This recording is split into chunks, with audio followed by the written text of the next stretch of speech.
आज जो हम चर्चा करेंगे वो इस बात की है कि बाबर गाजी कैसे बना। बाबर को गाजी की उपाधि है, तो वो उपाधि उसने कैसे प्राप्त की या किसने दी, क्या कहानियाँ हैं उसके पीछे, है ना। तो जैसा कि आपको पता होगा कि बाबर ने 1526 में पानीपत का युद्ध लड़ा था। बिल्कुल। पानीपत की युद्ध में बाबर ने इब्राहिम लोदी जो दिल्ली का शासक था उसको हराया था। बाबर जो यहाँ आया था उसका उद्देश्य भारत में बसना या राज करना नहीं था, लेकिन जब वो भारत में उसने पानीपत के युद्ध में इब्राहिम लोदी को हराया तो उसका भारत में मन लग गया। जब उसने यहाँ की वैभवशाली चीज़ें देखी, यहाँ की विरासत देखी, तो उसका यहाँ रुकने का मन हो गया। चूँकि ऐसा भी कहा जाता है कि बाबर को बहुत सारे भारत के कई अलग अलग राजाओं ने बुलाया था कि दिल्ली का जो शासक है इब्राहिम लोदी, उसको वो हरा दे। फिर ऐसा माना जाता है कि जो इब्राहिम लोदी को हराने के बाद बाबर वापस चला जाएगा, लेकिन बाबर का भारत में मन लग गया। तो फिर जो अन्य शासक थे जिन्होंने बुलाया था वो भी, और इब्राहिम लोदी को जो हराया था उसके साथ में जो लोग थे वो सब बाबर के विरुद्ध हो गए। तो बाबर को भी कहीं ना कहीं समस्या आई। उधर राजस्थान के वीर सम्राट राणा सांगा, जो कि राजपूतों को एकत्रित करके बाबर के साथ बिल्कुल बाबर को भगाने को तैयार थे, तो हुआ वही। क्योंकि राणा सांगा जिसका वास्तविक नाम था संग्राम सिंह, ये भी एक याद करने योग्य बात है कि राणा सांगा का रियल नाम था संग्राम सिंह। वो भी वही बहुत महत्वाकांक्षी शासक था। वो भी चाहता था कि मैं पूरे भारत पर राज्य करूं, लेकिन उसी बीच आ गया बाबर। उसके सपने पे भी पानी फिरने वाला था। तो जब दो राजा आपस में टकराने लग गए तो हुआ वही कि दोनों के बीच युद्ध होना तय था। लेकिन बाबर जो सेना लेके आया था तो अधिकतर सैनिकों को मालूम था कि हम पानीपत के युद्ध के बाद वापस आ जाएंगे, तो अधिकतर सैनिकों का मन वहां नहीं लग रहा था, वो वापस जाना चाहते थे। दूसरी ओर क्या सबको मालूम था कि राजपूत शासक कितने शक्तिशाली हैं, और वाकई में राणा सांगा एक बहुत शक्तिशाली शासक था। जिस इब्राहिम लोदी को बाबर ने हराया था ना, उसको राणा सांगा पहले ही हरा चुका था। फिर इसमें और क्या जले पर नमक छिड़कने वाली बात क्या हो गई कि काबुल से एक ज्योतिष आया था बाबर के साथ। उसने एक भविष्यवाणी कर दी कि जो राजपूतों से राणा सांगा से बाबर का युद्ध होगा उसमें बाबर हार जाएगा। तो सेना का मनोबल वैसे टूट जाता है भाई, आपको कोई पहले भविष्यवाणी कर देगा आप हार जाओगे, बिल्कुल। तो सेना बिल्कुल मनोबल टूट गया था। लेकिन बाबर हार मानने वाला नहीं था। बाबर को तो भारत में राज्य करना था, भारत में मुगल साम्राज्य की स्थापना करनी थी, तो सोच लिया था। तो उसने जोश भरना चालू कर दिया सेना में। और सबसे अच्छा तरीका क्या होता है, किसी भी चीज को धर्म का रूप दे दो।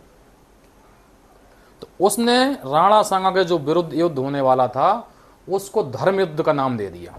मतलब ये युद्ध इस्लाम का युद्ध है, यदि हम इसमें मर भी गए तो हम अपने धर्म के लिए मरेंगे। धर्म के नाम से उसको जोड़ दिया। और बाबर शराब पीने का शौकीन था। इसी युद्ध में उसने घोषणा कर दी कि मैं आज से शराब छोड़ता हूं और हम इस्लाम की लड़ेंगे, मर जाएंगे। तो उसकी सेना में जोश आ गया। उसने शराब की बनाने की भट्टियां, बर्तन सारे तुड़वा दिए। और फिर हुआ वही, उसकी बाबर की सेना ने पूरी ताकत से युद्ध लड़ा। बाबर और राणा सांगा के बीच खानवा में युद्ध हुआ। 1527 में युद्ध हुआ। तो आपको याद रखना कि 1527 में खानवा का युद्ध हुआ था बाबर और राणा सांगा के बीच में। जो पानीपत में जो उसकी नीति थी, बाबर की वही नीति रही, क्या, तुलगमा नीति और तोप खाने का प्रयोग। भीषण युद्ध हुआ। ऐसा माना जाता है कि लगभग 40,000 सेना बाबर के पास थी और उससे डबल राणा सांगा के पास लगभग 80,000 की सेना थी। लेकिन लगभग 20 घंटे में ही युद्ध समाप्त हो गया। राणा सांगा युद्ध के मैदान में घायल हो गए और इस तरीके से उसने युद्ध में जीत कर ली। इसी युद्ध के बाद बाबर ने अपने आप को गाजी की उपाधि दी। गाजी का मतलब होता है कि इस्लाम का युद्ध जीतने वाला। चूंकि बाबर ने इस युद्ध को इस्लाम का युद्ध नाम दिया था, इसलिए इस युद्ध को जीतने के बाद बाबर ने अपने आप को गाजी की उपाधि दी। अब बात ये आती कि जो तोप खाना, तुलगमा नीति का प्रयोग बाबर करता था साला, ये कहाँ से इसके पास आ गई भाई? बारूद कहाँ से आ गई? तोपखाना कहाँ से आ गई? बिल्कुल, बारूद कहाँ से तो बाबर ने 12 साल की उम्र से संघर्ष किया। ये फरगना राज्य है एक, वहाँ उसका बाप था शासक। मात्र 12 साल की आयु में बाबर की पिता की मृत्यु हो जाती है। लेकिन बचपन से ही बाबर बहुत महत्वाकांक्षी वो था व्यक्ति, वो पूरी दुनिया पर कब्जा करना चाहता था, जीतना चाहता था। तो समरकंद नाम की आपने जगह सुनी होगी, इतिहास में पढ़ा होगा, बहुत महत्वपूर्ण स्थान है। उसको जीतने का कई बार उसने प्रयास किया, जीत भी लिया 2 बार। लेकिन मध्य एशिया में जहाँ समरकंद है, वहाँ उज्बेक नाम की जाति होती, जनजाति होती है। वो उज्बेक लोग इसको बार बार मार मार के खदेड़ खदेड़ के साले को भगा देते थे। वो करते थे काय का इस्तेमाल, जो तुलगमा नीति होती है, अभी बताऊंगा तुलगमा नीति में क्या होता है, और तोप खाने का प्रयोग। तो इसने वहाँ से वो तुलगमा नीति सीख ली। और वहीं के उनके उस्ताद थे, वो तोपची था, तोप बनाने वाला, तोप खाने वाला, उस्ताद अली, उसको अपने पाले में कर लिया। उससे बारूद और तोप खाना बनाना सीख गए। तो पानीपत के युद्ध में जब इब्राहिम लोदी से बाबर लड़ा था, तो भारत में पहली बार तोप खाने का और बारूद का, तोप खाने का प्रयोग हुआ था। उधर आग हमारी सेना, भाई 40,000 सेना के सामने 2 लाख की सेना भी हो, लेकिन जब तोप के गोले चलेंगे तो हारना तय है। तो बाबर के सामने इब्राहिम लोदी, राणा सांगा के अलावा कोई अन्य व्यक्ति भी होता तो ये हारना तय था, क्योंकि ये आदमी और आग की लड़ाई थी। अच्छा, ये तुगलम जो आप बता तुलगमा नीति, हाँ। तुलगमा नीति क्या है? तुलगमा नीति एक रणनीति टाइप की होती थी। जैसे पहले क्या था, आमने सामने की लड़ाइयाँ होती थी। तो तुलगमा नीति में क्या करते थे, बहुत सारी गाड़ियों को वो एक क्रमबद्ध तरीके से बांध देते थे चारों ऐसी तरफ से। और जब आमने सामने की लड़ाई होती थी, तो जो गाड़ियों में जो सैनिक होते थे या गाड़ियाँ होती थी, वो पीछे से दुश्मन की सेना को घेर लेते थे। मतलब उनकी सेना चारों तरफ से कवर हो जाती थी, सामने से लड़ाई हो रही है और पीछे से वो घिरे हुए हैं। तो पीछे से रसद पानी आना है, वो आना, उनका कनेक्शन टूट जाता था। तो इस प्रकार से बाबर ने ये नीति सीखी और तोप से इंसान को हरा दिया। राणा सांगा और इब्राहिम लोदी कोई कायर या कमजोर शासक नहीं थे। राणा सांगा अपने आप में बहुत शक्तिशाली शासक थे। इब्राहिम लोदी भी लड़ते लड़ते मैदान में ही मर गया, लेकिन उसने हार स्वीकार नहीं की।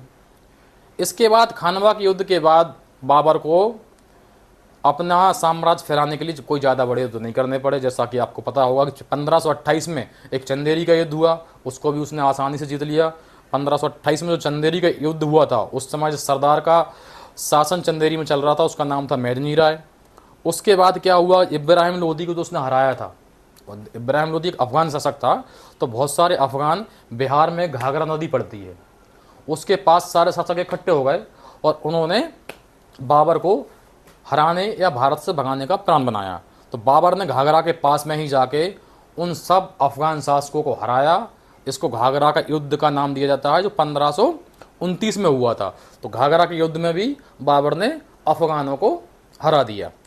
उसके बाद 1530 में बाबर की मृत्यु हो जाती है। उसका भी एक रोचक किस्सा मैंने अभी छोटे से वीडियो में बताया था, एक बार फिर बता देता हूँ कि जैसा कि आपको पता है कि बाबर के लड़के का नाम था हुमायूं, जो उसका उत्तराधिकारी भी हुआ। तो उसी समय 1530 में हुमायूं बीमार हो जाता है। चूँकि उस समय ऐसी परंपरा थी कि अगर भगवान से, ऊपर वाले से मांगो कि कोई बीमारी मुझे लग जाए, सामने वाला ठीक हो जाता, ऐसा मानते थे कि ऐसा हो जाता है। तो बाबर ने भी उसी हिसाब से ईश्वर से प्रार्थना की कि भगवान या अल्लाह, खुदा, जो भी जिसको मानता हो, कि मेरा बच्चा ठीक हो जाए, भले ही उसकी बीमारी मुझे लग जाए। अच्छा, तो हुआ ऐसे ही, ऐसा इतिहास में लिखा हुआ है कि हुमायूं ठीक होता चला गया और बाबर बीमार होता चला गया। अंत में बाबर की 1530 में मृत्यु हो जाती है। इतने छोटे से कार्यकाल में 1526 से 1530 के बीच में मात्र 4 साल में बाबर ने इतने बड़े साम्राज्य को जीतकर हुमायूं को दे दिया। अब हम अगले वीडियो में समझेंगे हुमायूं को इतना बड़ा संभालना, इतना बड़ा राज्य संभालना, मतलब एक योग्य शासक होना चाहिए।